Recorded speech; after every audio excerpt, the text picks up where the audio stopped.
I was stalling for my colleague to get here, but y'all got quiet, so we're going to start the meeting. I want to welcome everyone to this Wednesday, March 22nd City Commission workshop. And we are here today to deal very specifically, Commissioner Miller's walking in, with the Urban Forest Plan, Master Plan. I'd like to first ask the City Manager if there are any agenda modifications. No, sir. Seeing none, we now have 30 minutes at the top of the meeting where we'll receive any individuals who wish, from the public who wish to speak on the agenda item. Treasurer Clerk. All right. Mr. Mayor, we do have several speakers. The first will be Tabitha Frazier. If she'll approach the microphone behind Commissioner Miller, that'd be great. If there are other people who wish to speak and haven't filled out a form, you can just walk and hand it to me or set it on the table next to me. But each speaker will have 3 minutes for remarks, and I will give you the heads up when you've used up your 3 minutes. If you give your name and address for the record, you may begin.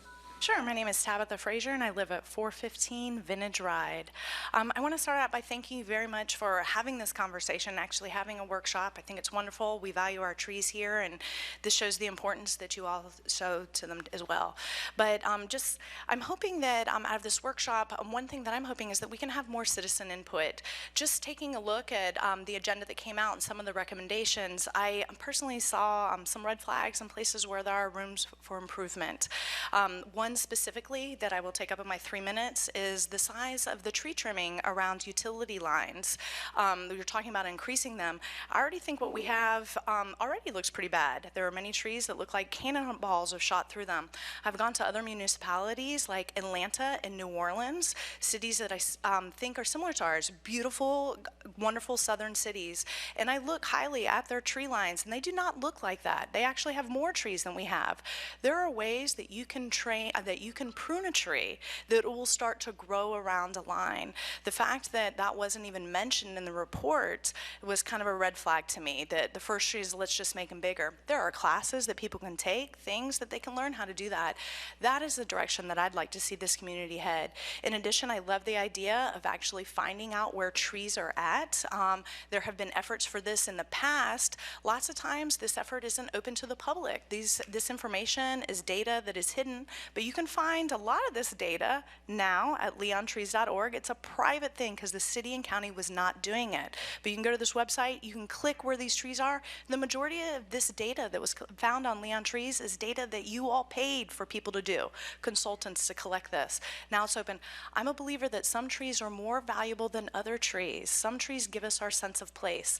An example that I use is trees that are located in strip malls and places like that, as beautiful as they might be, the reality is they probably only have a 70-year life plan because all strip malls, architecturally, they're not going to be up to date. Someone's going to come in, they're going to tear down the strip mall, they're going to clear cut, and they're going to plant new trees. I think trees that are in parks and private citizens' yards are much more valuable to our sense of place and have the opportunity to grow large. So thank you very much for listening to my comments, and I encourage you to please have citizens. If I would like to move forward with an advisory board, something where you can have input from experts like people like me and other people that really care about our trees and work with them daily. Thank you very much. Thank you. Next speaker. Next speaker is Kathleen Brennan, followed by Stan Rosenthal.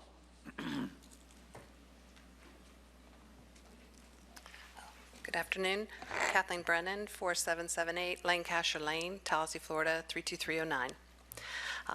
Thanks. Also, I'd like to applaud all of you for your efforts, not only with this, but with the storm, the whole proactive approach that the City Commission has taken. I know several people were upset, but you all said that you would get the power back on within a week, and you got it a little bit earlier than that. So I think that that is something that is to be commended, as well as all of the work that you've done on trying to make our city more storm resistant in the future. And one of those main things is to have a healthy urban forest. And a healthy urban forest is, of course, what you're talking about today, and a plan. So in that plan, of course, tree cutting is a huge part of it, and I think that that program that you have proposed about loans for people to cut down trees is a great idea. It just needs to be tweaked. It should be rolled into the whole overall plan, because it is a part of a healthy urban forest is cutting as well as planting. So I would encourage you to have that discussion wrapped into the urban forest plan. I understand your urgency in wanting to get that to help people, because that is what you all have been focused on from the beginning.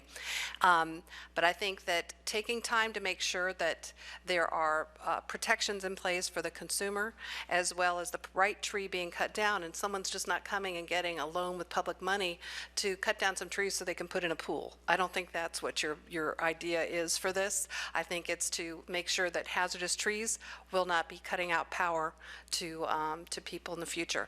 So overall, I applaud all of you, and I look forward to working with you, hopefully in the future, on this issue. Thank you very much. Thank you. Next speaker, Stan Rosenthal, and then Ann Bidlingmeyer. Hi, my name is Stan Rosenthal, 4010 Sunhawk Boulevard. I'm retired University of Florida Emeritus Extension Agent in Forestry. I've been here for a long time. I think the urban forest plan is a great idea. I will tell you from my eyes, and I talked to some of my colleagues after Hermine went through, most trees that came down were predictable events. I think that if you go out and actually inventory this, you'll probably be able to avoid a lot of the problems you had. Of course, that takes time and money to get those things done, but it's not as big of a surprise as a lot of people probably thought it was when certain trees came down. It was to them, but not to an educated eye. I know we got Mindy on board and some of my other colleagues that have that kind of training. The other thing I want to make a point of is in the tree business, we don't call trees hazardous anymore.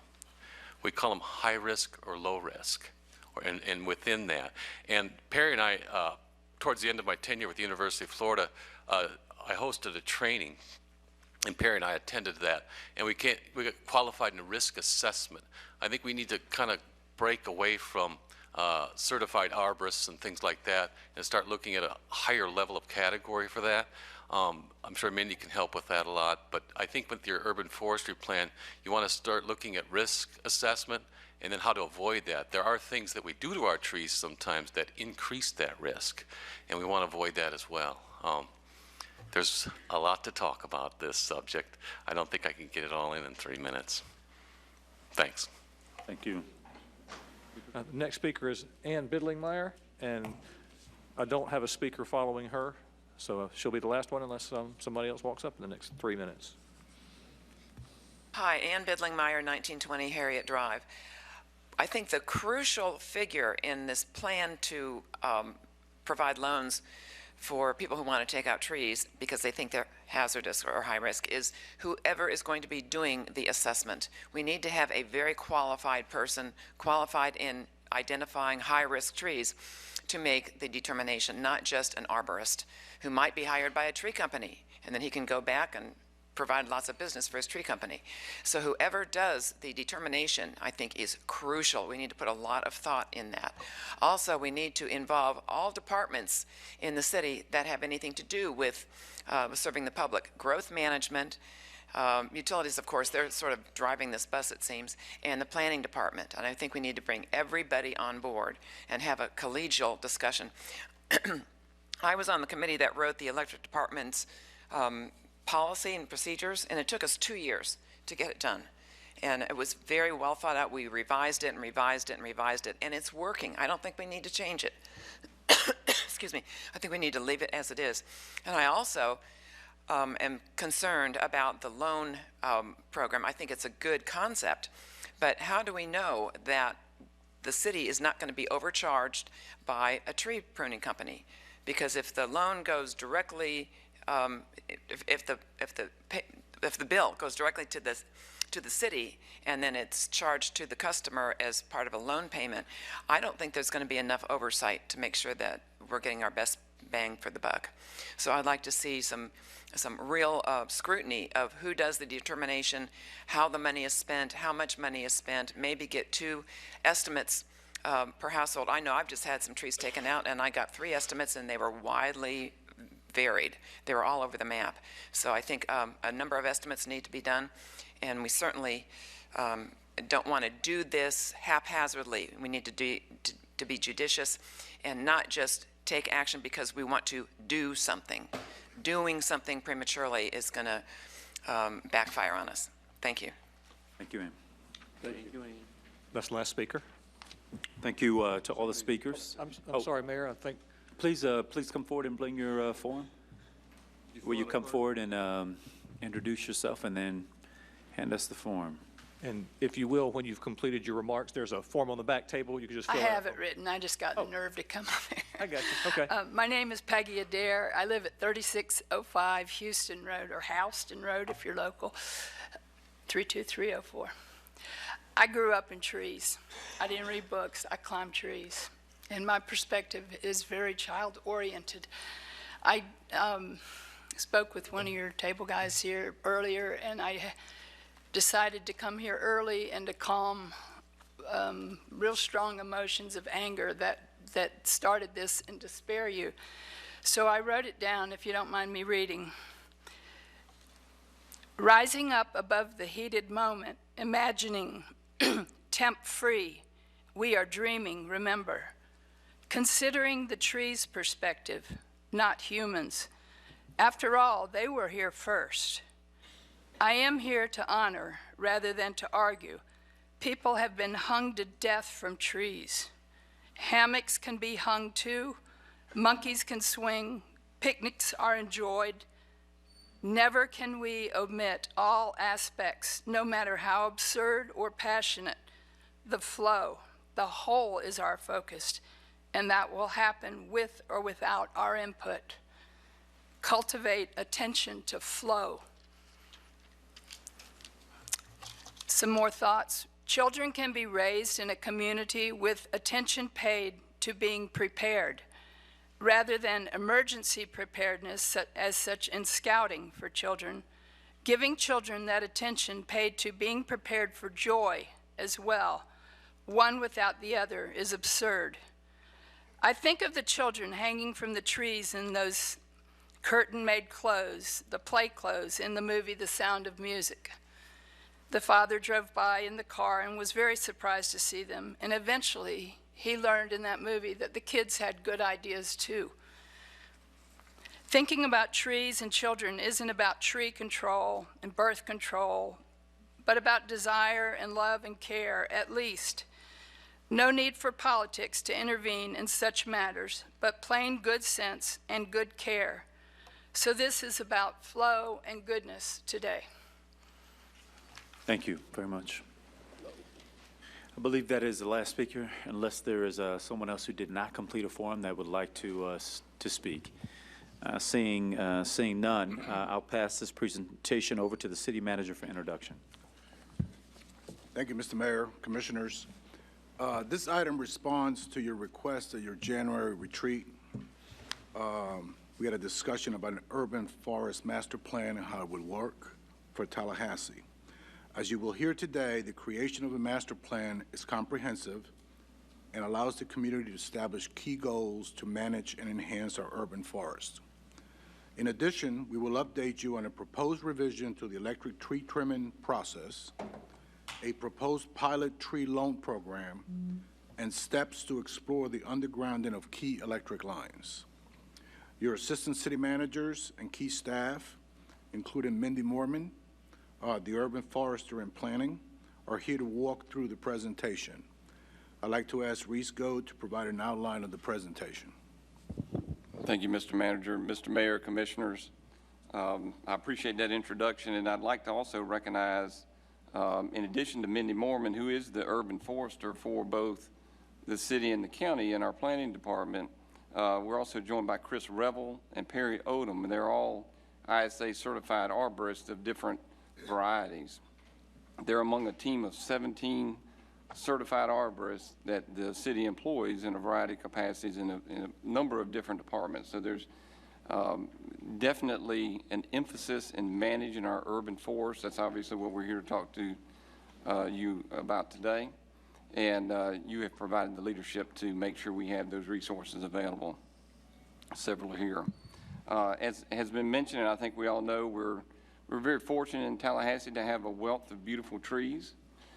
This has been a very, personally, it's been a very educational process for me, and I've learned with the help of Mindy and many others that nearly 50% of Tallahassee's 103 square miles is covered by a beautiful canopy of trees.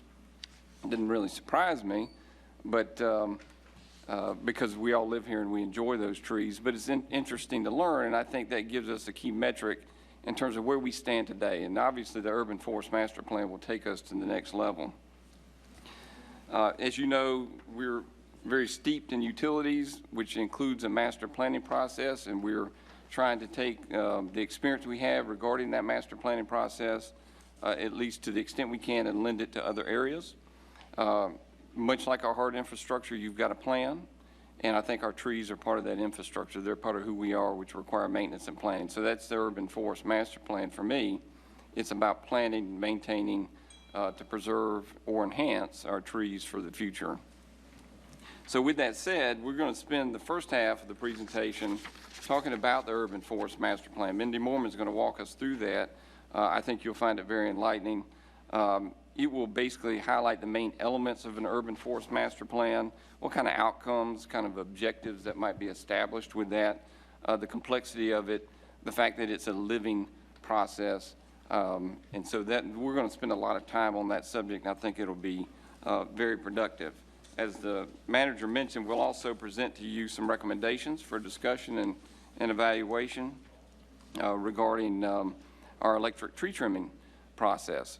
And how we think we can meet the goals and objectives of the community, take advantage of lessons learned that we had in the pilot programs that you approved and that we've completed, where we've seen improved reliability, but I believe have maintained the beauty of the canopy.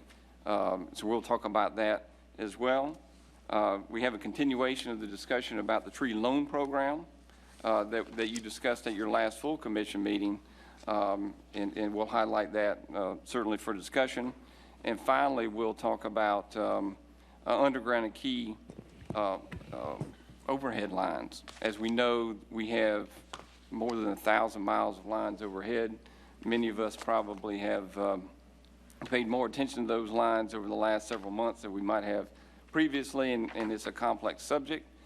We want to be judicious in how our approach of how we think about maybe undergrounding some of those lines, so we want to talk about that with you today. In between each of these topics, we've got a slide that shows the recommended action. For your voting convenience, we've summarized these actions at the very end. If you would like, you can wait to that point to vote, but clearly it's up to you as how you want to do that. But we'll pause between segments, if you will, and allow discussion and questions at your pleasure. So with that, I think I'd like to turn it over to Mindy Moorman. Again, that's our urban forester. She's going to step through an urban forest master plan for us. So, Mindy? Thank you. It's pretty exciting to see this level of attention paid to trees for someone like me, so I'm pretty excited to be here. And I'll start with the basics. What do we mean when we talk about an urban forest? The urban forest is all the trees and vegetation on private and public lands within city boundaries. So the purpose of this plan, we're going to be talking about everything within city boundaries. And these trees provide benefits to us beyond obvious environmental ones. They raise real estate values, they improve public health, they reduce crime, and they reduce traffic incidents. And these are real numbers that can be backed up by research. So that's not just me saying it because I like trees. This is research backed. What is an urban forest master plan? It pertains really to both private and public trees.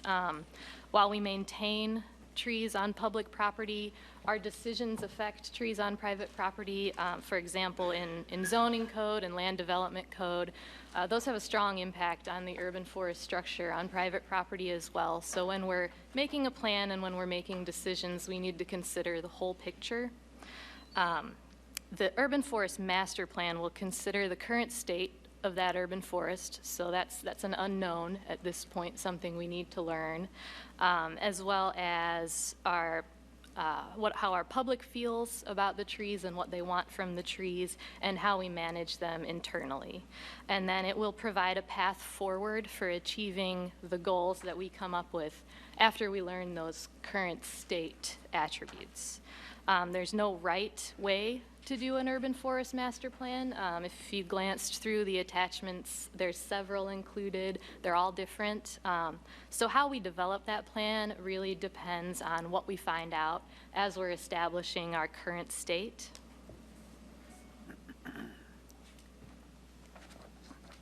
Okay, so the urban forest master plan typically answers 4 questions. What do we have? What do we want? How do we get there, and how are we doing? So it's a living document.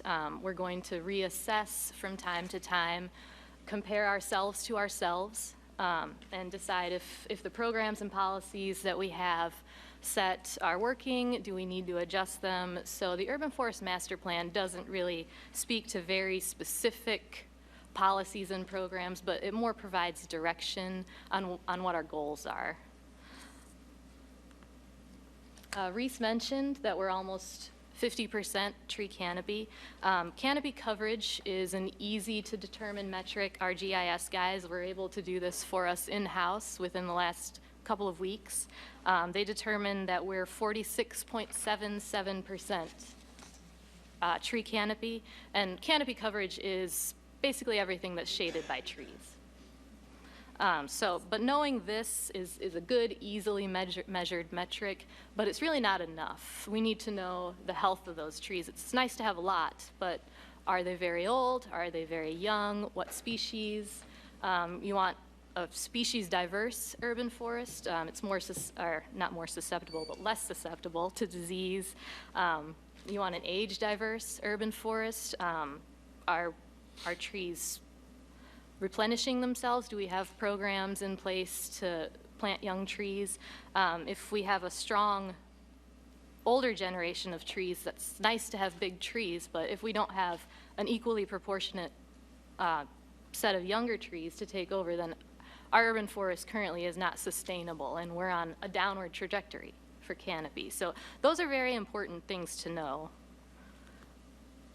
I'm going to recommend that we perform an urban tree canopy analysis, and I'll use the acronym UTC when I'm talking about that, and correct me when I throw out acronyms without explaining them, because I do that a lot.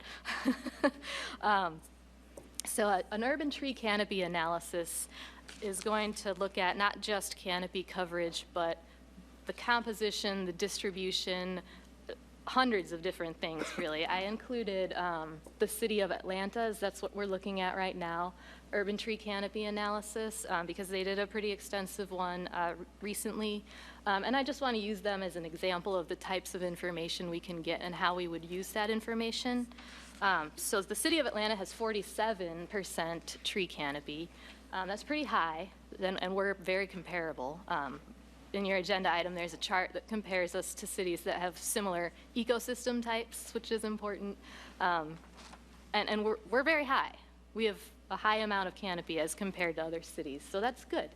But if you look at distribution, you can see that a good proportion of their city in red is less than 10%, which is pretty low. You're going to expect that your more built areas are going to have lower tree canopy, and they should.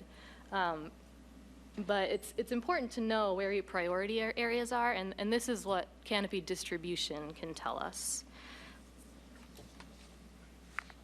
The other thing a UTC can give us is planting potential. So it looks at areas that have a low percentage of tree cover, but a high percentage of non-tree vegetation. So those are your areas where you could plant trees if you wanted. So on this graph, it shows the higher grid cells show more planting potential. Now, common sense tells us that the city can't go and plant trees in all these areas. Some of them might be private property or sports fields. You know, they're purposely not treed. So the bottom half shows those areas eliminated. So this type of study can be used to determine high priority planting areas and to make a practical planting plan moving forward. And it can also tell us our canopy potential, so like the overall number.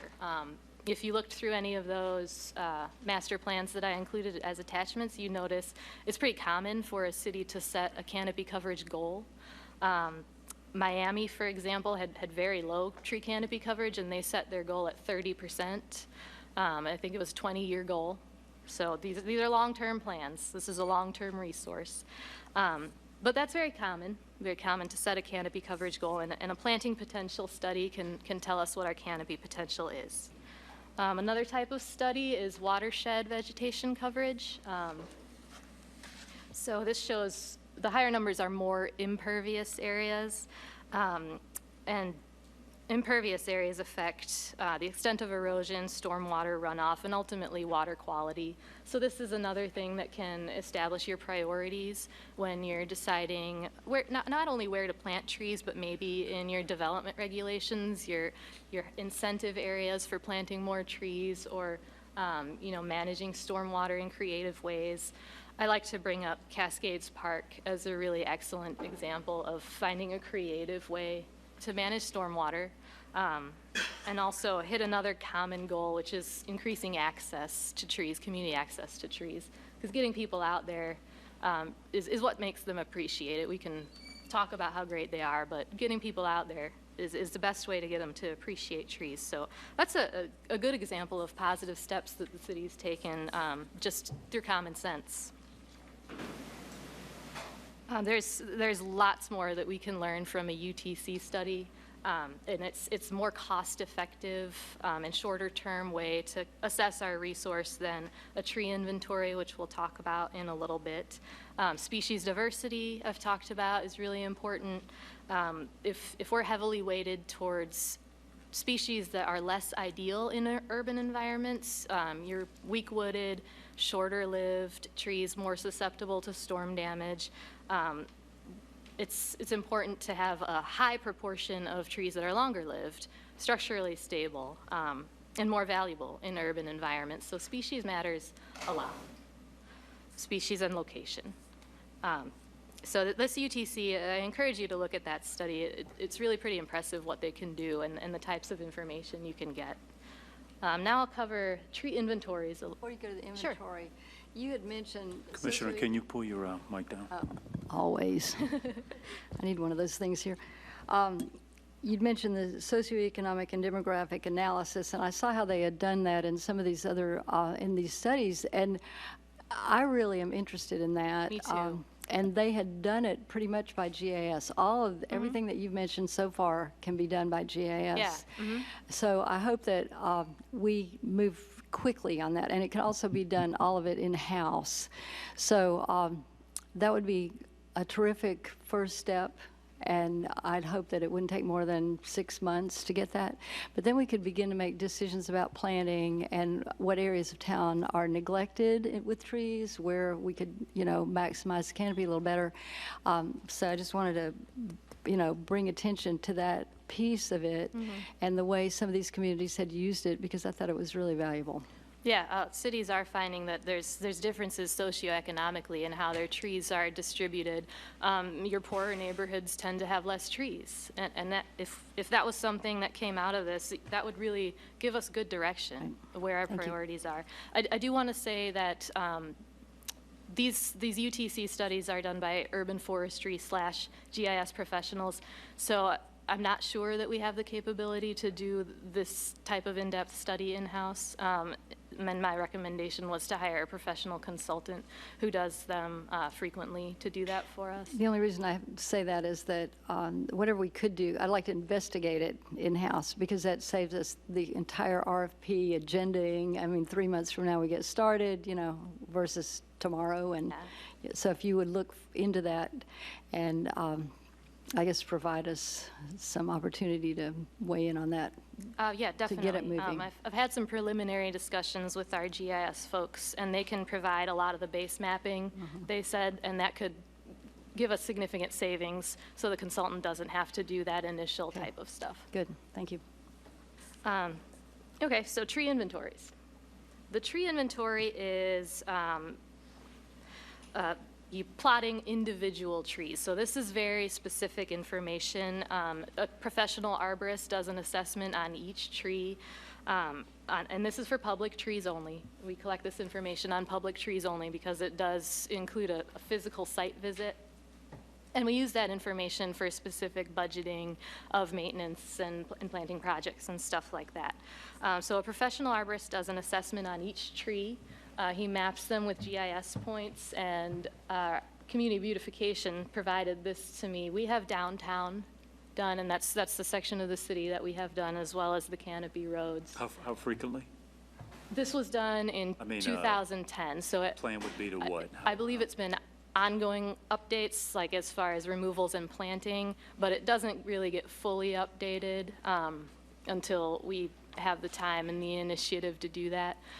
So if there's no need, maintenance need for that tree or a new planting, then that tree doesn't really get reviewed until we do a full review. Does that make sense? So this is the tree inventory. We've got one highlighted in blue. I just wanted to kind of show this without the background so you could really see how many points there are. Probably an estimated 4,000 trees just in this downtown area. And we collect information on each tree. And so this tree that's highlighted has the pop-up menu that comes up with all this information about that one specific tree, diameter, species, condition, but it's so extensive that it really gives us a lot more information, such as maintenance needs. So if this tree were marked for removal or it needs pruning, it takes information about that planting location. If there's utility lines present or anything like that, that would tell us that that planting space has some restrictions. For if we're going back to plant a tree there, we know the kind of size restrictions that it has. So this information is really valuable. It gives you very specific numbers. When they're in these inventories, it's impossible to count every single tree because, you know, some of them are that big. So what's your size? Well, criteria? for urban inventories, you're doing public trees. So a lot of that is like your street trees, trees and landscape islands, for example. So you would get every one of those. If you were doing an inventory in like a park, for example, or a wooded area, you'd probably choose a size. For example, canopy roads is 12 inches and above. But typically, in urban areas, you can do almost every tree because you're not going into those wooded type areas for an urban inventory. And I would say you mentioned that you wanted to know who the youngsters were, essentially. And so at some point, you'll have to go down below 12 inches because that's not a youngster.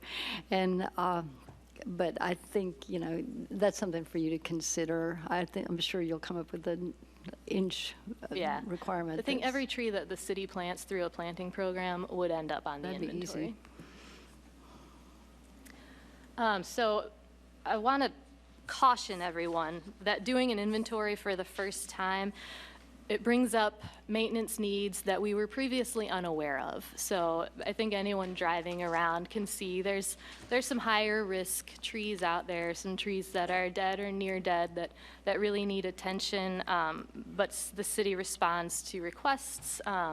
So there's going to be trees that have maintenance needs that we're unaware of. So what we want to do is take a measured approach to doing this inventory. I really recommend that we get one, but this would be a multi-year task.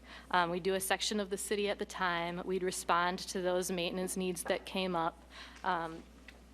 For example, you'd get a chart like this after an inventory was done in one particular section. It gives you priority 1 removal. That's what it sounds like. Those are high need, high risk trees. And other stuff like pruning, planting. So we really need to make sure that we have the capability to respond to those needs after we do an inventory. So I think it's important to section the city out, do a section at a time, make sure we can respond, and then move on with the next section once we've taken care of those immediate needs. Because the inventory really is not prohibitively expensive if we were to hire a consultant to do it. Probably somewhere in the neighborhood of, $500,000 to actually get those points plotted. But it's the response to the maintenance needs that really is the most time-consuming and the most expensive. So, can I ask you something? Sure. This is what someone asked me. Is there a way for citizens to help? I mean, if you trained them to inventory their street, for example, the public part of their street or the public park in their neighborhood, you know, that kind of thing is, and I see Stan shaking his head. Well, yeah, Okay, then, moving on. we want a professional assessment to get information that is really usable right. for the city to I make hear you. good, Okay, accurate plans. That's the answer. So, and the UTC can kind of help us prioritize areas so that we can use that information we get from a UTC to schedule us out. So what we would want to do once we have the city completely inventoried is put ourselves on a cycle for updates. Like I said before, we can do ongoing updates when work is done, but those trees that don't really have a lot of maintenance needs don't get looked at again until we do a full, complete reassessment. So once those points are in, that's the biggest part. You can do reassessments at a staff level. Periodically, you'd want to do like a section of the city at a time each year. So that is a reasonable amount of work moving forward. So these are the assessments we would need of the tree health portion of our urban forest. The other thing we need to assess is how we're managing our trees. And it's really important as we develop the plan to get all of the stakeholders involved so that we're representing everyone's perspective and we're coming up with a realistic plan that represents all the divisions who make urban forestry management decisions. And this is the what do we want portion of the plan, answering that question. So all our city divisions, almost all of our city divisions really have some effect on urban forest management. Utilities, obviously, is one of the things we're talking about today. Planning through land development code. Parks, obviously. Community beautification with street trees. So those all really need to be functioning together under the same goals, under the same vision. So it's important when we're developing the plan to have a working group of people internally from each division who can represent their own perspective. And then public input, very important. Commissioners, this was not a picture from your last comp plan This meeting. is a Google image, yeah. Don't look for people you recognize. Tonight's meeting, actually. I see some familiar faces. Sorry, Mindy. Yeah, no, that's, public input is important. So I hope everyone feels comfortable knowing that we want their perspective, we want them involved, we want a working group of citizens to tell us what their priorities are, so that when we're making citywide goals, we're really taking into account the goals and the services that are most beneficial to the people who live here. So we want to get those perspectives, and that's another thing a consultant can help with is public engagement, public meetings, professional surveys, to really make sure we're getting everyone's perspective. We have an engaged community, but we want to make sure we're hearing from the collective and we're taking everyone's interests into account. Push the button. All right, so that all of that together is our current state. I have some pictures up here to represent competing interests. You know, we want canopy roads, but we also want usable multimodal transportation. We want to screen our ugly lines, but we want electricity. Even I want electricity. I use it every day. So those are our current state that we need to establish before we really move into the meat of developing the plan. And these are some examples of vision statements that I pulled out of other urban forest master plans. I just want to kind of talk about how you go from having a vision statement to an actionable goal.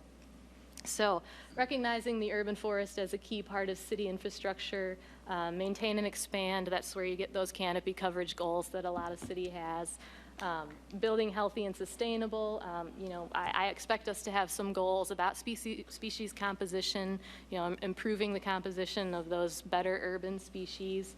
So let's say you take these goals, recognizing the urban forest as a key part of city infrastructure, and to create an actionable goal out of that, you might make incentives for developers to use, you know, innovative solutions to add trees in urban areas, use structural soils under sidewalks, stuff like that. Building healthy and sustainable urban forest. You might develop a planting program to increase species diversity, and ongoing planting programs also increase age diversity. But what it doesn't do is really tell us specifically the types of programs and policies we enact. So in that way, we can always go back, reassess and adjust our programs and policies to make sure we're meeting those goals. So like the loan program that we're going to discuss a little bit later is an example of a program that builds a more sustainable urban forest over time, because we're reducing the composition or the proportion of those more weak-wooded, storm damage susceptible trees, and through replanting, increasing the proportion of your longer-lived, more structurally stable trees. So that program is an example of something that would meet a goal, but wouldn't necessarily be lined out in an urban forest master plan. Mindy, how would you go about getting the citizen input? I mean, what did you have in mind, like a citizen advisory committee? Yeah, an advisory committee. We could utilize the committees we already have as a working group. A lot of cities do professional surveys. They'll have someone do a professional survey for them. Public meetings. You know, cities do campaigns maybe that ask people, tell us your stories about trees, just to kind of drum up interest. So there's lots of ways that we could do that, and that's something a consultant would be really helpful to kind of look at our unique needs and tell us the best way to get engaged with the public, because we do want to hear from everyone, and that's difficult. Okay. Could I weigh in on this? We've talked more than once about the fact that we have a number of arborists on staff, and the fact that they are from a different schools of thought. I think putting them together in a sort of a technical advisory committee, not that they have to meet monthly or whatever, but that you have, every time you reach a certain stage or you're ready to move forward, you run it by them. We've also got the Canopy Roads Committee already, and you know, we've got several groups.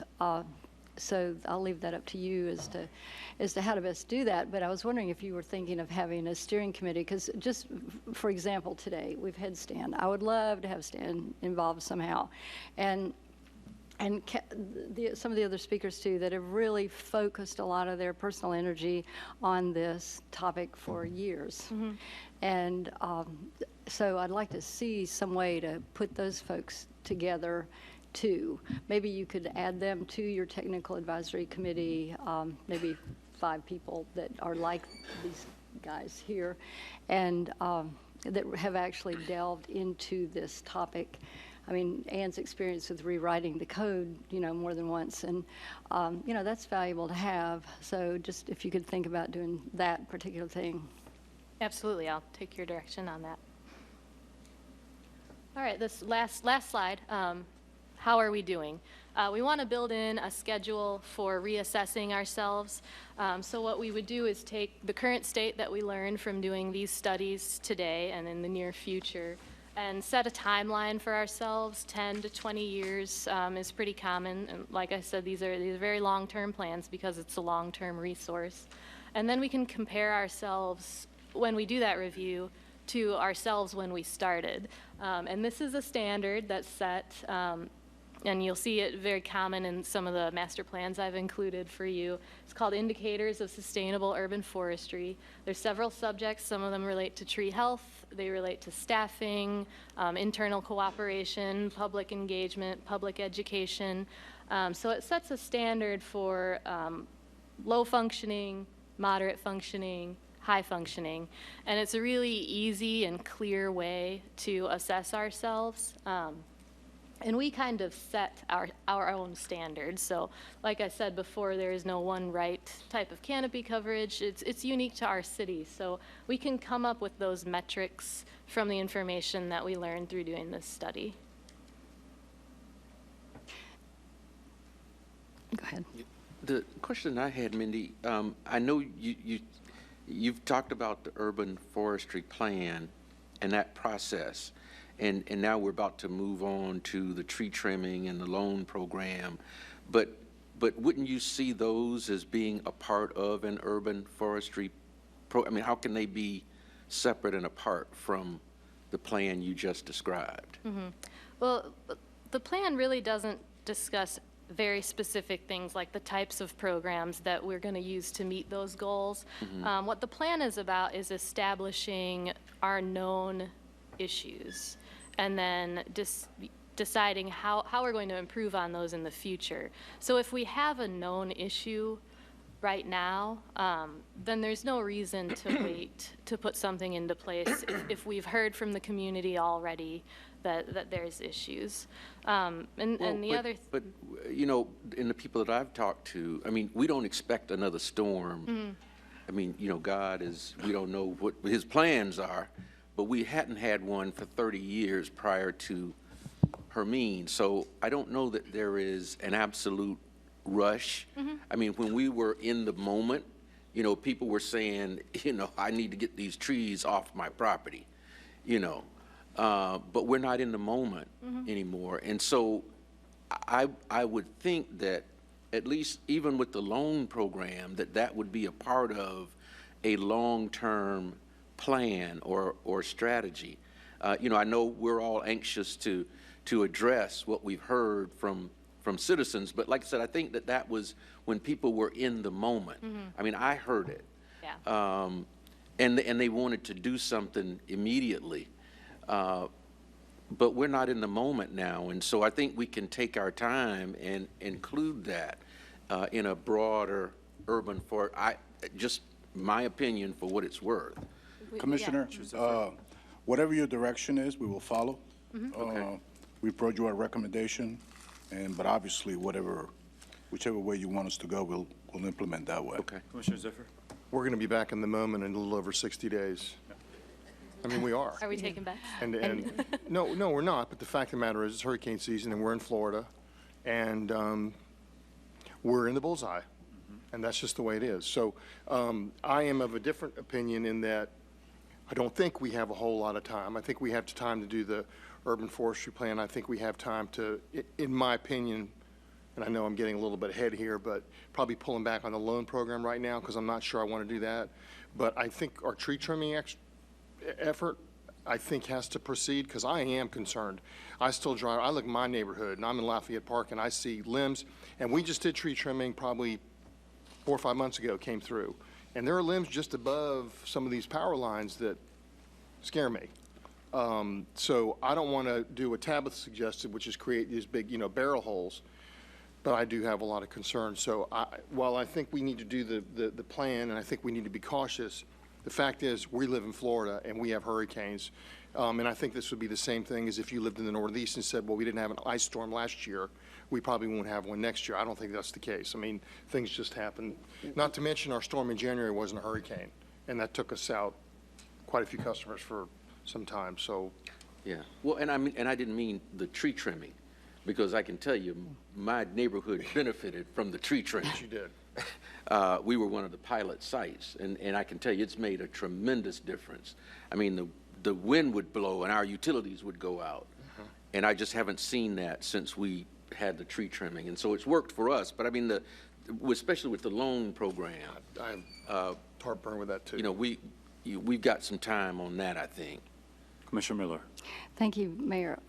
Well, thank you very much, Commissioners, because you fed right into my comment. Is that a motion? I move to accept both of their. One thing that an arborist that I was chatting with told me, he said, people just really want to know the answer to, is my tree safe? And one thing that we haven't talked about very much, and that I do think we ought to address on a more immediate sense, is to develop some educational materials or have you start talking to neighborhood groups about what to look for, basics, hanging limbs, trees that are obviously sick, or whatever. I'm not going to tell you what to talk about because but we need to get information out to people as to how to at least have some preliminary knowledge, be able to go around their yard and look and say, that tree. I mean, Stan came out to my house one time. He was there probably a half hour, and this is the kind of service we used to get from our county forester, because he did this for everybody. Basically told me that virtually every pine tree I had needed to come down. But the fact is, he told me that. He told me exactly how to tell which ones were sick and why and what was wrong with them in a half hour. And we need to be able to go out to people and give them a little bit of guidelines about, these are a few things you can look for. And these are a few things you can do, like don't drive on your tree root type things that will keep your trees healthy. So please think about developing, Allison and Mindy, sooner rather than later, a program that we can kind of take on the road and begin to educate people on and help them to answer that question, because that is really what's foremost in people's minds. What do I have to fear? Which one is the problem? Because most people can't go out and just take out 10 trees, and even if they do take advantage of a $10,000 loan program, but they need to know which ones are dangerous, the ones that are really threatening. And the second thing I wanted to ask you is, who's the point? I mean, when people call our offices, to avoid all of us being the point people on this and are getting millions of emails, could you please let us give your contact information to anybody who asks us? And are you the point person? So I'll let all of you along this side of the table answer that question for me. Let me handle for Mindy. So I think generally, now that we have a true urban forester, just like we did in the past, that position was contacted by numerous folks in the community. We have no problem with them being Mindy the first step, and then she may take it to utilities, she may take it to Parks and Rec, wherever it's most She's the point. appropriate. That is correct. That is correct. Great, thanks. Commissioner, I'm the most comfortable with continuing the process we have for citizen inquiries, which is you just send it to the city manager's office, and we will handle it from there. All right, so city manager's office. Yes, All ma'am. right. Thank you. And I wanted to make one more. I had another person write me and say, basically, I'll just read it so it's easier. What about, as far as, and this is really related to the loan program, but I'll bring it up while I'm thinking about it. What about corrective pruning? Rather than a total removal, then the loan program could pay for that, cost effective, and preserves the rest of the tree canopy. So if some pruning works, and you don't have to answer this now, but when we get to the topic of the loan program, if pruning will solve the problem, then is that eligible for the loan program too? If there is a loan program. Got it. Commissioner Ziffer. I think it was Tabitha, maybe. Or no, Kathleen. I had not thought of that. And that is people having trees taken out and asking for the loan so they can put it in a swimming pool. I mean, Now everybody knows, thanks to Kathleen. Kathleen's putting in a swimming pool and she's, okay, so I think, and I may be wrong here, but it seems to me there's general consensus that the urban forest master plan is a good idea, that the tree trimming is effective. The storm preparedness, the loan program, we're not ready because there's still a lot of concerns. Yeah. Well, you guys have turned me around on that, discussions with staff. So just for the sake of conversation, because I have a feeling we're going to end up in the same place, and we still have to talk about electric distribution, but that seems to be a different conversation. I'm going to move approval of the forest master plan, the electric tree trimming, but no on the pilot program, so I'm not moving the pilot program. So Commissioners, there's a motion Second. and a second for items 1 and 2. Is there Now a? you've made me the one that wants to have the loan program. That's pretty radical. Things are really turning around. That's pretty special. I'd like to Could we have the discuss the discussion loan about that program separately? maybe after Yeah, we. if you don't mind. I'm moving 1 and 2, and then we can go. There's a motion on 1 and 2. All in favor, let me know by saying aye. Aye. Those opposed, no. Motion passes 4-0. Commissioner Miller? Did we need to do the funding also? I think there's still a couple of items that are Well, we That's did that just for the master Did it plan. as part of 1 and 2. As did it part, part that one was and two. included in the recommendations of 1 and 2. Now we're on to 3. Commissioner Miller. Could I mention one other thing that, you know, Stan, and this is pretty important, starting today, and as far as communication is concerned, I think he brought up something that I'd never thought of, and that's that this, one of my concerns is that right now we've got everybody scared to death of their trees, that we're going to lend them money so they can take all their trees out. That was a couple weeks ago. And I think that transferring our terminology, the way he suggested, to high and low risk, and eliminating the word hazardous really would be a helpful way to alleviate that fear, and also to begin to give perspective to the problem, because I do think that a lot of people came off the storms very, very scared of trees. I mean, I had one of my friends who told me that he has already taken out all 5 water oaks in his yard. And so, you know, that's fine if he wants to do that, but I just want to tamp down on that fear, and because I think the studious approach of better management is really the kind of thing that we need to be focusing on for the whole community. But the terminology thing, I wanted to mention that. On the storm preparedness piece, I co-sign on the level of risk and a risk assessment. I mean, the one thing, Kathleen brought it up, Commissioner Ziffer, you just mentioned it, you know, the real principle I thought behind having this loan program available to citizens was to the extent that the trees that were on their property impacted others, meaning our utilities, that it disrupted and posed a threat to that system.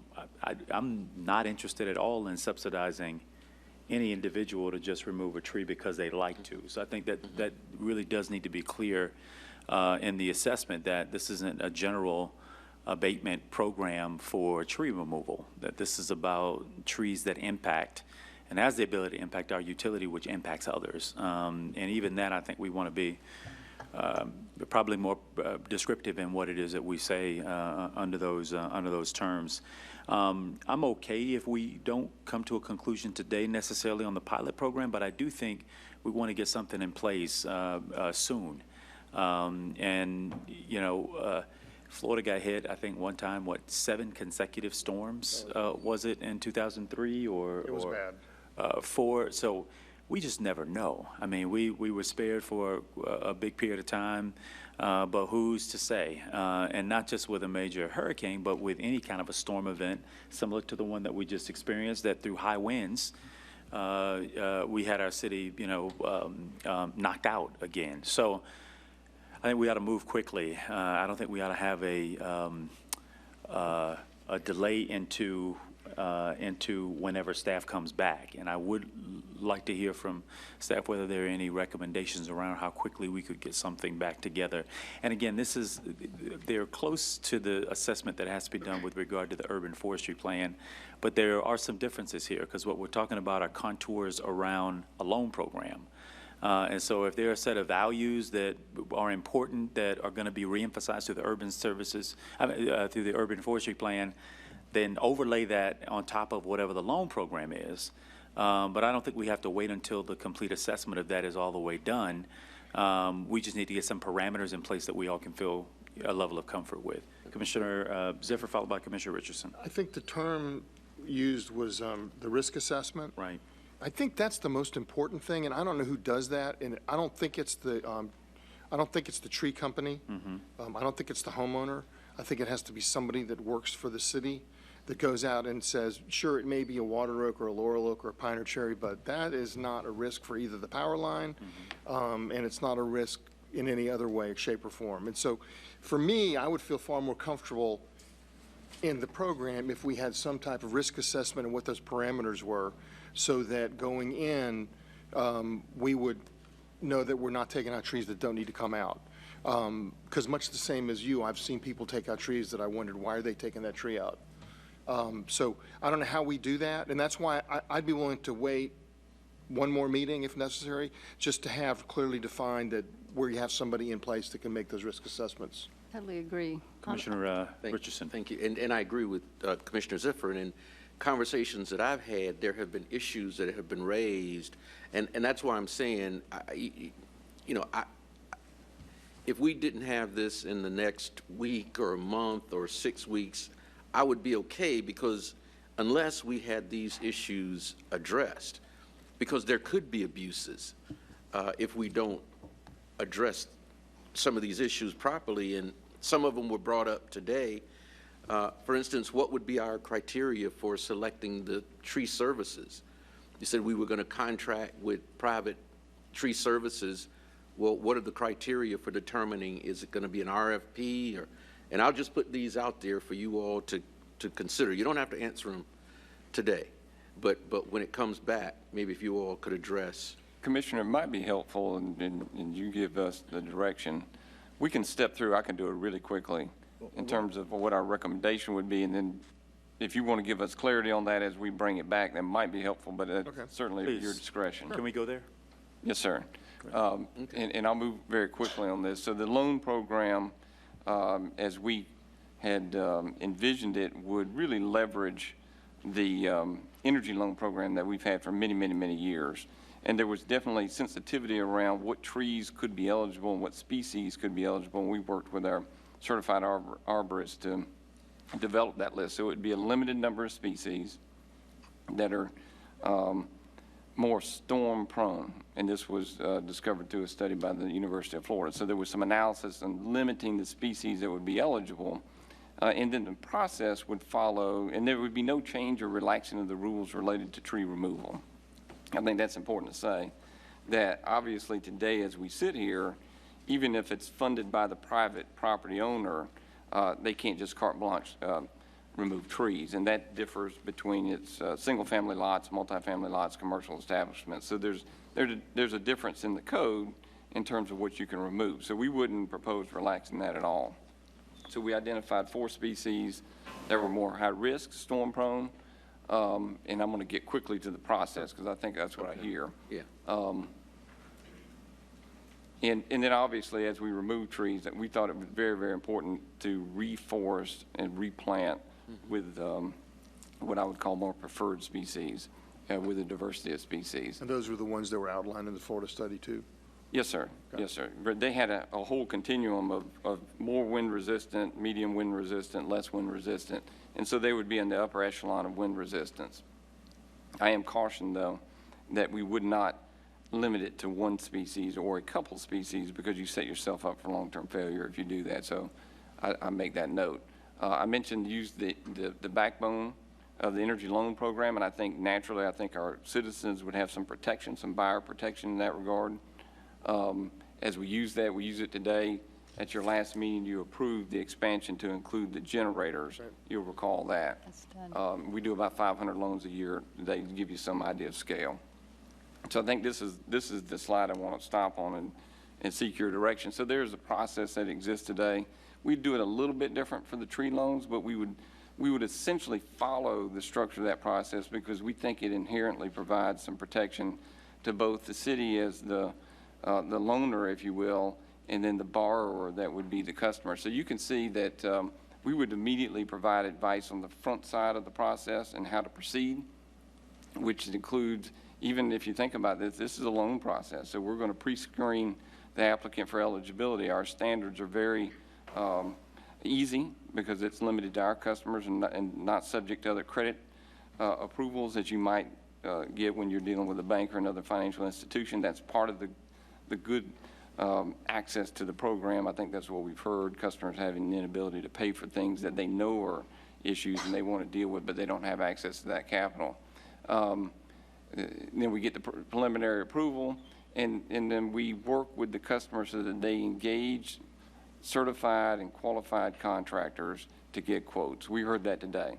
The price in removing trees can range widely. And we know there's a lot of people out there that remove trees that are not certified and not necessarily insured. So we're going to provide some protection by way of this program to our citizens.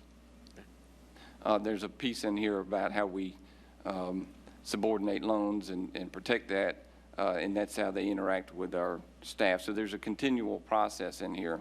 And then ultimately, there's an approval. So you step through how you do it, who you work with, what's eligible. Again, they'd go back to the species and what could be eligible in the process. And then ultimately, we would inspect the work by a city certified arborist before we ever paid that loan. Now, keep in mind, the loan would be to the customer. They'd be obligated to repay it. The payment would be provided to the vendor. The customer would have signed that authorization. But the work inspection is after the tree is removed. That's what we had recommended, and That's- that's the kind of direction we're open to, of course, looking for your feedback. For me, it would have to have that risk assessment in advance so that we could, and it may happen closer to the beginning, so not all this other work is done, where we go out and go, that's a very good idea, or we can't support that. Because unless we have that protection in there, then I think we open ourselves up for having trees taken down that just don't need it for our purposes. So I don't know how we do that. That's easily done with your direction. Commissioner Miller. Well, I've been around the block with these guys more than once about this topic, because in the beginning, my understanding was that the tree company was just going to send the bill to the city, and I'm like, well, okay, does the guy even know, the owner even know how much he's on the hook for? And what Reese's explained to me, and I'm saying this here in public so that I'm clear about it, is that the property owner would have to get 3 bids from 3 different sources, and then they would decide which one they wanted to go with, and then they would send that and whatever documentation we end up requiring to the city, and then the contractor would do the work, but the contractor would then send the bill directly here, which I think is a great way to handle it, if that's acceptable to y'all. I agree with you that it would be nice to have this back in written with all of this input that we're giving you in written form for one more meeting at our next meeting. It shouldn't be that hard. All you have to do is modify your last one, and then we can have it in, by itself really clear on exactly how this is going to work. Because I'm especially interested in 2 things. Number one, we do have an energy loan program, $4 million set aside for that, as I understand. I mean, the energy efficiency loans, and those are popular. Then, in addition, we've got $2 more million that we're putting in, but it's a first come. Now we have a pot of 6. It's first come, first serve. So what if the first $4 million is spent on this? It really limits access to people who want to upgrade their appliances, which was put in place for a specific public purpose, and that is to avoid costs down the line, to provide higher and shave off the peaks, et cetera, et cetera, et cetera. So that, I'm not quite so clear about that. The other thing is that if this is going to be a pilot, and we've talked about this, there are a number of criteria that I'd like for you to collect when you're collecting, or a number of data points that I'd like for you to collect when you are and analyzing this work, like where are these requests coming from, what types of trees went down, and all. Well, I've got a whole list. And now, who applied, location, tree removal, type, age, condition, distance from the power pole, cost charged per tree removal, who will make the decision to remove was another question I had, and the reason for removal. But the primary purpose, I agree with all of what you all have said, is really to harden the grid. And the reason I've changed my, well, I was never totally against it, but I just didn't feel like it was quite ripe for decision. But I would like for our utility people to be able to go out, and when they see a tree on private property that's threatening the distribution line, they can actually go to that homeowner and say, we have a loan program here that you might be interested in because that tree is a problem. And so that's what turned me around on it, essentially. Commissioner. I'd like to add bullet number 4, which is a city, whether it's a contractor, subcontractor, risk assessor, go out and determine whether the tree needs to be removed. And that happens immediately after they get the loan terms and policies, so that if our person goes out there and says it doesn't need to be done, then all those other steps no longer become necessary for us. That's a private individual's decision. So I'd like to make a motion then that you bring this back with, I don't know if it needs a motion, that you bring it back The plan is to bring it back. for us Right. with the modifications we've discussed today. Right. Commissioner Richardson. 2 questions. One is, so it's limited to whether or not the tree is or is determined to be at risk for damaging the electric grid. Correct. Yes, sir. The That- only time It would be that we predicated would on that, yes, sir. Okay, all right. And then the other question is there any liability on the part of the city? Lou, if, I know that the contractor has to be insured and bonded and all that kind of good stuff, but, you know, everybody looks at the deep pocket when there's damage.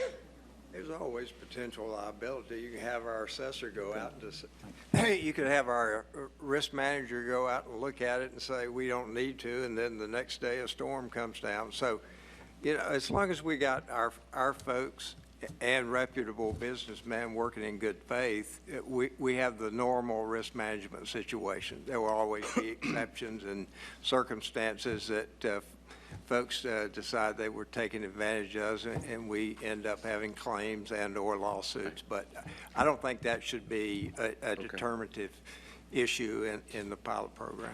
All right. A question to the, we don't know yet how popular this program might be, and I'm just wondering if y'all are forecasting the staffing part of this, because we're not leaving the burden of proof on the tree cutters themselves, but we would be the authorizers. What does that look like?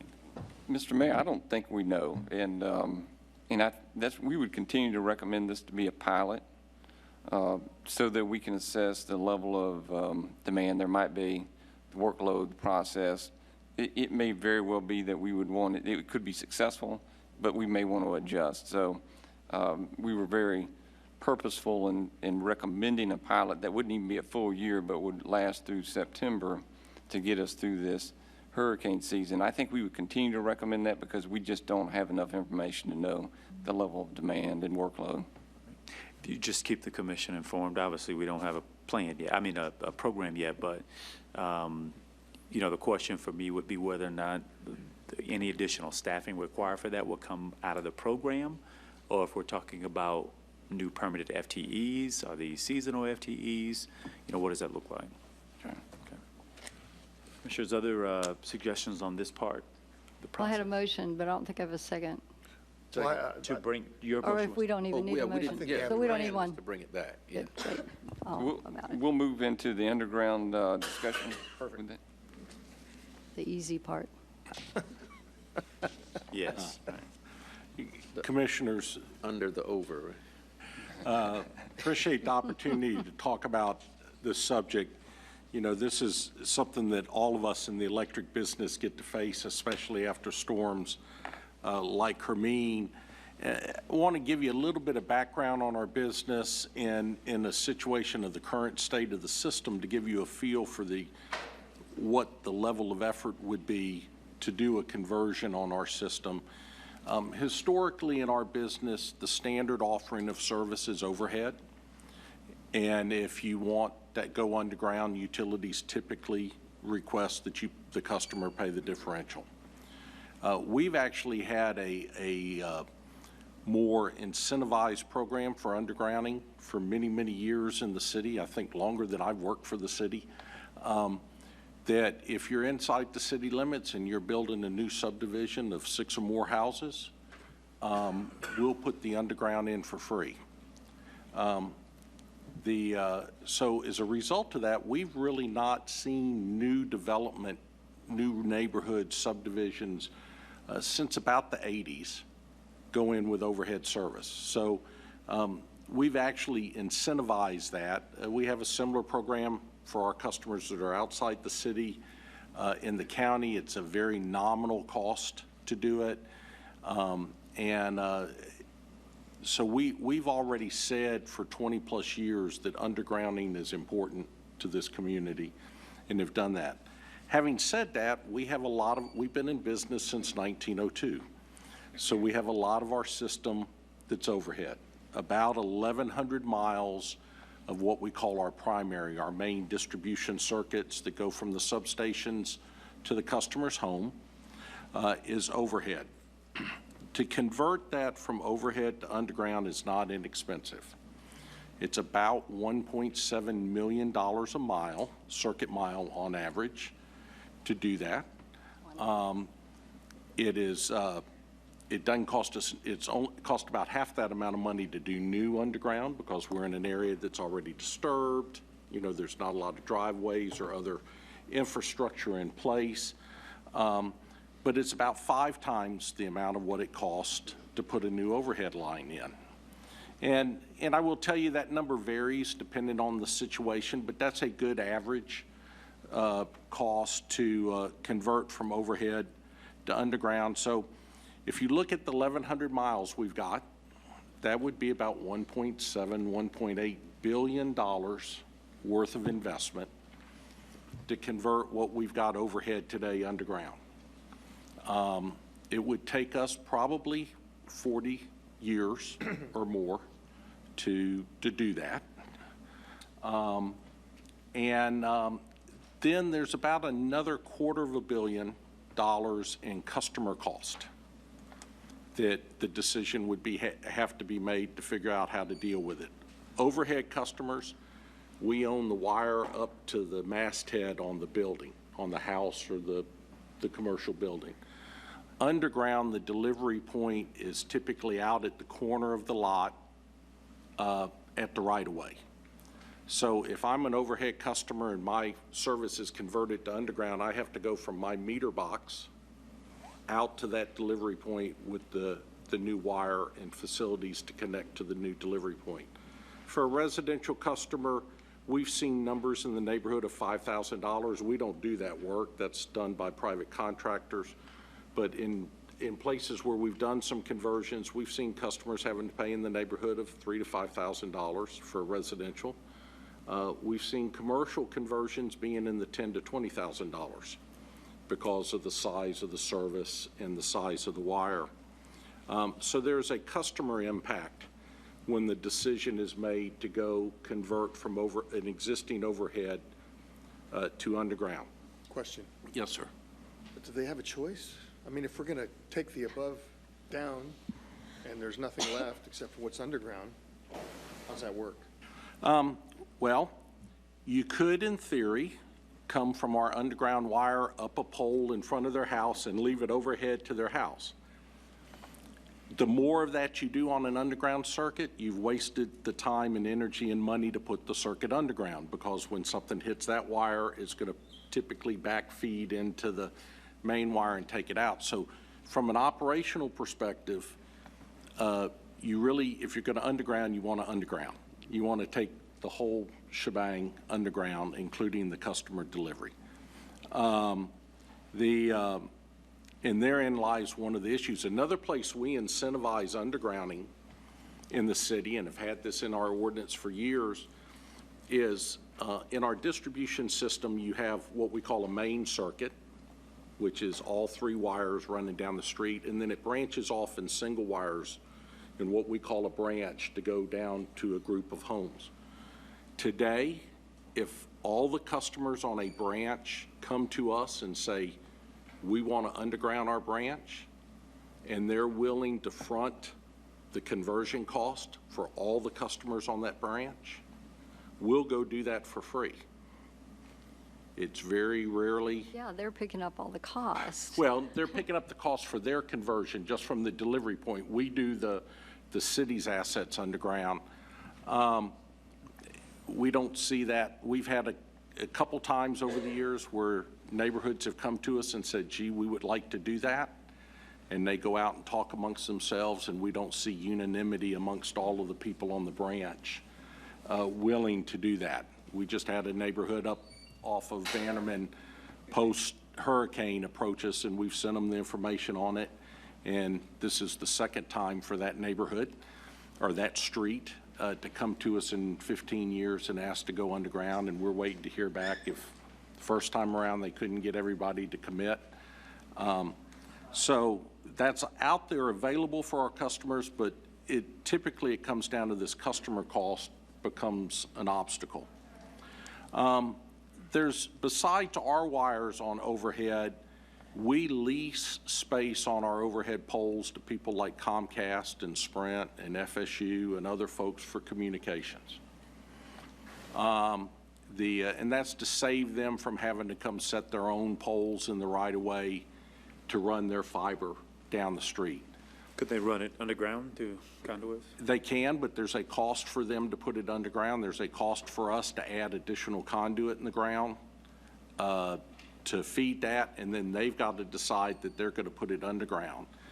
We really don't have the ability under our current joint use contracts to say, if we're going underground, you've got to go. What we actually do is we go cut off the pole above where their wires are after we move our facilities.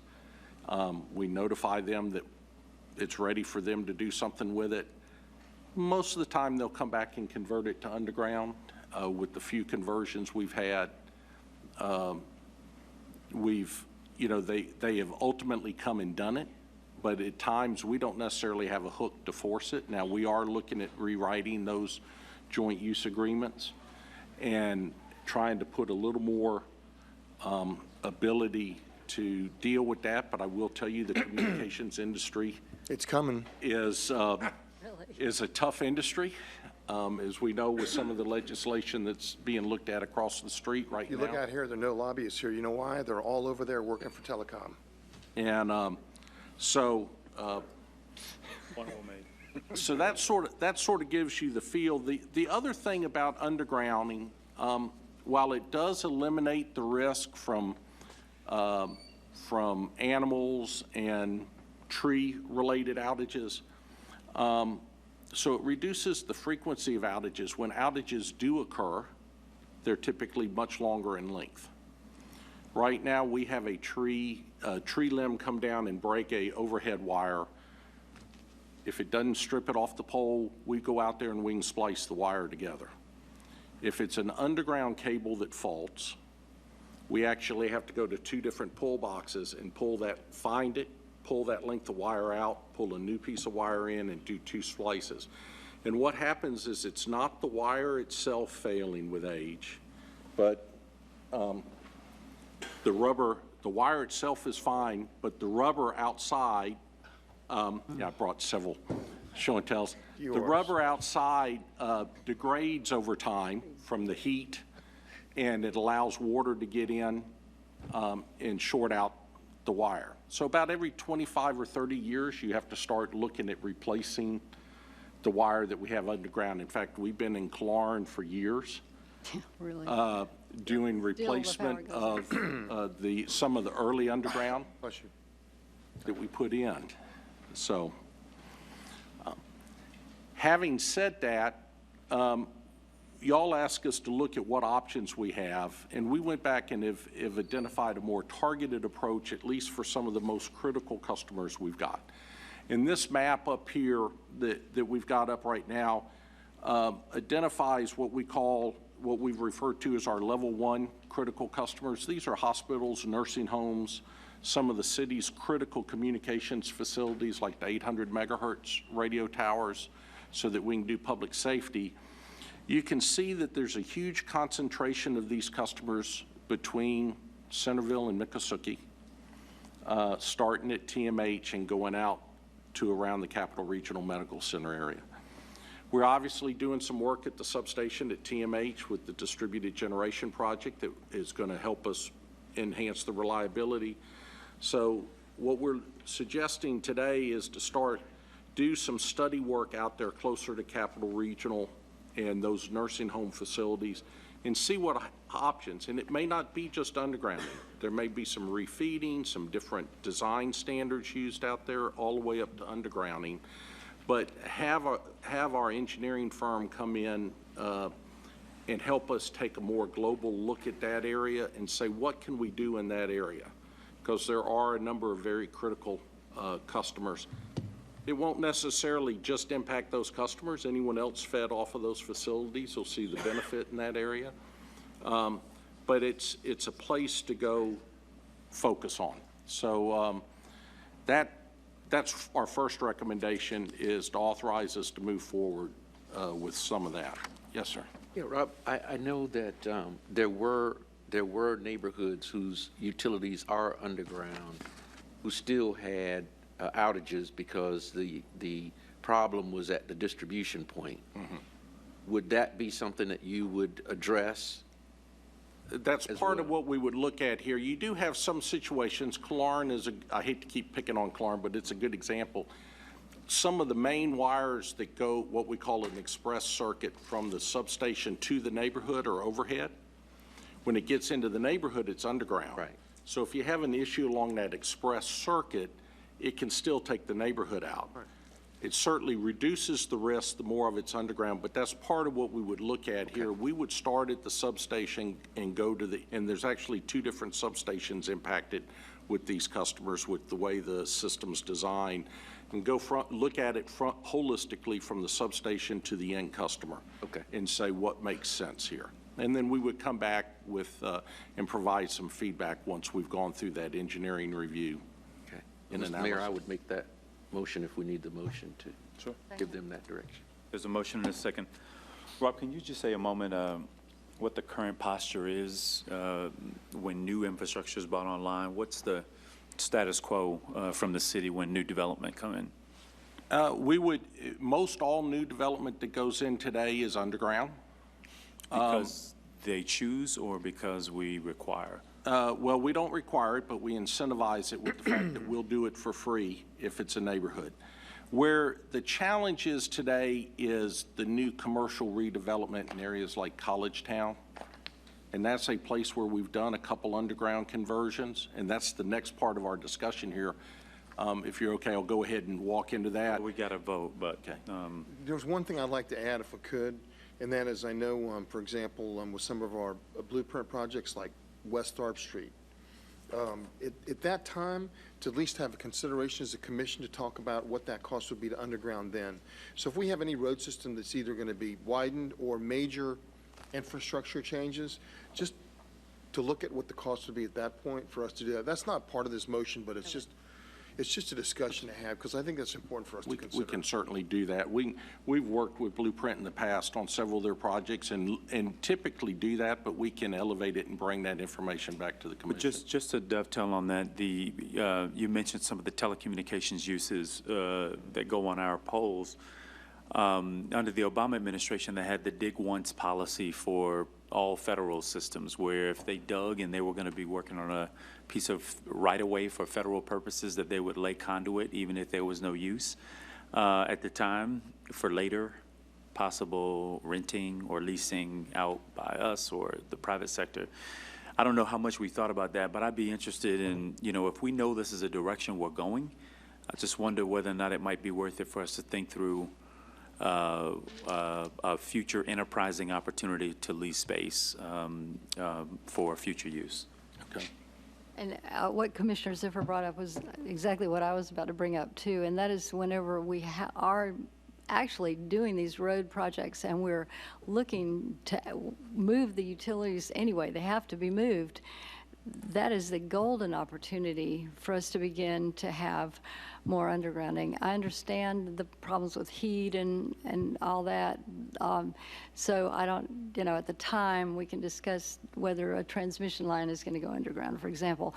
But certainly, that is a golden opportunity that I think we have missed over the last 15 years as we've done all these projects through town. Commissioner Ziffer? Yeah, just as an example, in 6th Avenue between Monroe and Thomasville. Maybe even the... We just did all the, well, it was I guess it was part of CRTPA, the sidewalk improvement. Right. But that road had substantial work done to it. And I know in not-so-great storms, trees have come down there and taken down those utility lines. That's an example for me where I'd at least like to know what it would cost for us to come in at the same time. Okay. Well, Yeah, and we can adding do to that. that, Magnolia, where we are doing all this work and we're actually covering an open ditch. So obviously, there's a lot of work being done underground as well as above. And those are opportunities that we just haven't been focused on, I think, before now, to really do a little more of that. And most of the time, those are in areas where there are a lot of trees, because they're, well, 6th Avenue, Magnolia, you know, even Tharp, where the future project is going to go through very, very extensively canopied. So I just would like for you all to really consider making that part of your approach whenever these discussions go on. And that leads me into something else that's just really important.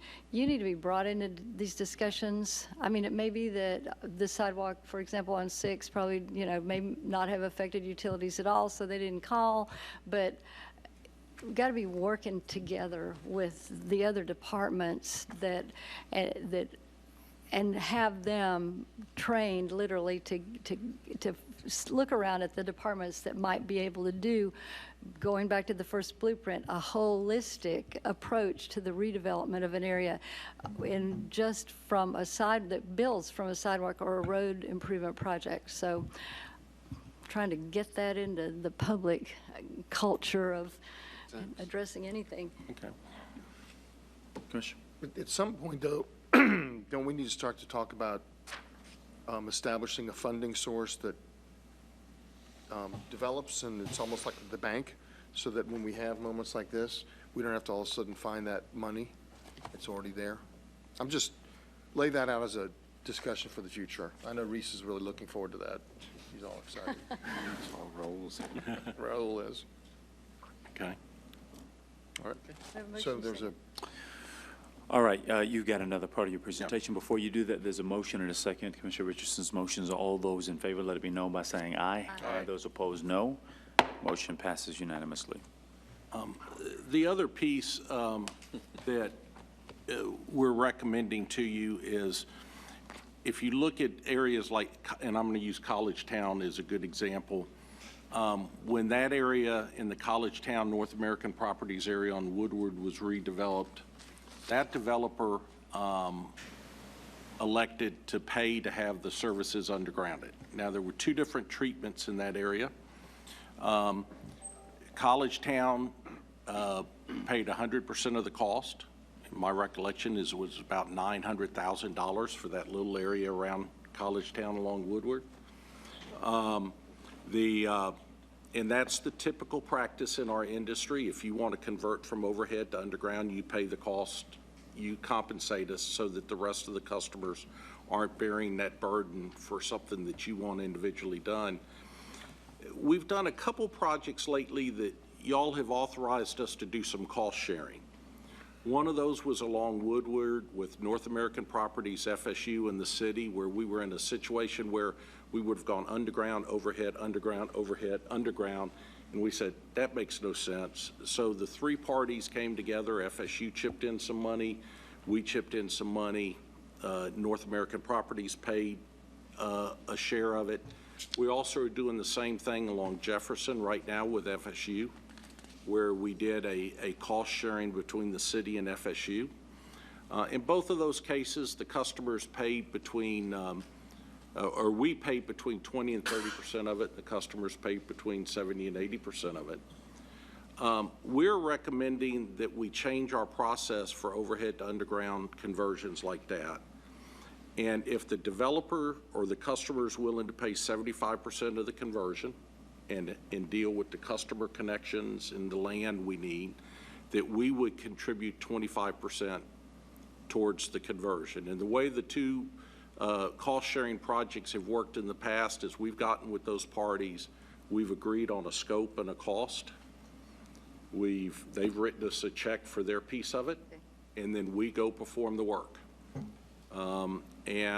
We are taking a little bit of risk in that case that our estimate's good, but we have a good staff that does a good job with that. And we think that that makes sense to help start incentivizing and help mitigate the impact to the rest of our customers and to the development community to do the cost sharing.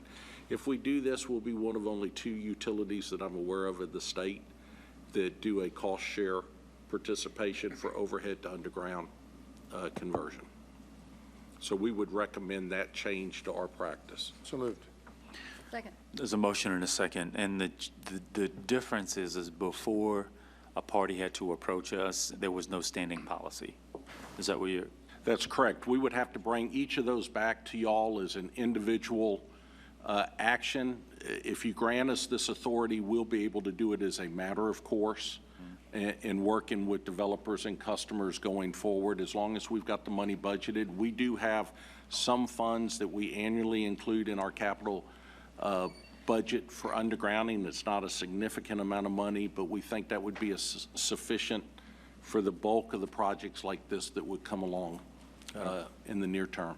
Got it. Commissioners, there's a motion and a second. All those in favor, let it be known by saying aye. Aye. Those opposed, no. Motion passes unanimously. Did that answer your question? Yes. Okay. Yes. I have a question, Commissioner. final question. Since all of you are gathered together here in one place, I have always wondered, when we do underground a line in an area like along a canopy road, it seems like to me that instead of pruning the top of the tree, we're pruning the root system. So how does that project impact the health and the potential for that tree to actually go over anyway, because we've taken out a section of root? That's a good question, Commissioner. We have some experience with that along Centerville Road, where we did some overhead to underground conversion here a few years ago. There's two things we are faced when we do a canopy road. One, you have to have a pull box, a vault, every 1,000 feet or so, because there's a limit on how far we can pull the wire. That necessitates the removal of trees in that area in order to sink the vault in the ground. Now, we get to come back and replant around it afterwards, but to actually excavate the hole and put it down there, we've got to clear an area much larger than the vault. We've got to have clear space on each side of it to pull the wires. Then we're typically looking at, instead of trenching in, and this is why conversion often costs so much, instead of trenching and laying conduit in a trench, we're having to jack and bore it so that we can go down deeper and try to stay away from the roots. And that's certainly something that Centerville Road's a good example. Our engineering folks work closely with Perry, our utility forester and arborist, to make sure that the design we were doing minimized any damage to the tree, or as much of the damage to the tree roots as we could while we do it. But that is part of what runs the cost up, is when we've got to go in and do jack and bore versus trench in place. Well, I'd hate to end up with I'd hate to create a hazard versus, We agree. We don't want that either. Commissioner. I just want to tell you that you're kind of like a science teacher from high school bringing these props and stuff. That was really effective. So you Got a just whole keep bag doing more if you want to look at them. Speaking of that, I brought my own little page. No, I actually did all this reading here, not exactly every page, but I would recommend my favorite, which is attachment number 12. This was my absolute favorite plan, the Largo plan, because first of all, it was easy to read, and it was very clear the way it was laid out. It was just spot on. So it is the winner out of all the ones you sent us. But I picked out a couple of quotes out of there, Commissioner. Yes. I picked up a couple of quotes out of there that I thought were worth sharing, and so I put them all on one page with Melissa's. They're ready though, correct? You didn't have to read it because it's all right here. But it was in the Largo plan. Yes, of course it was, and I know you read that, so, yeah. And you yell it out the right parts. Page, let me see. Attachment 12, yeah. Oh, actually, it's on your cheat sheet. It says page number so-and-so.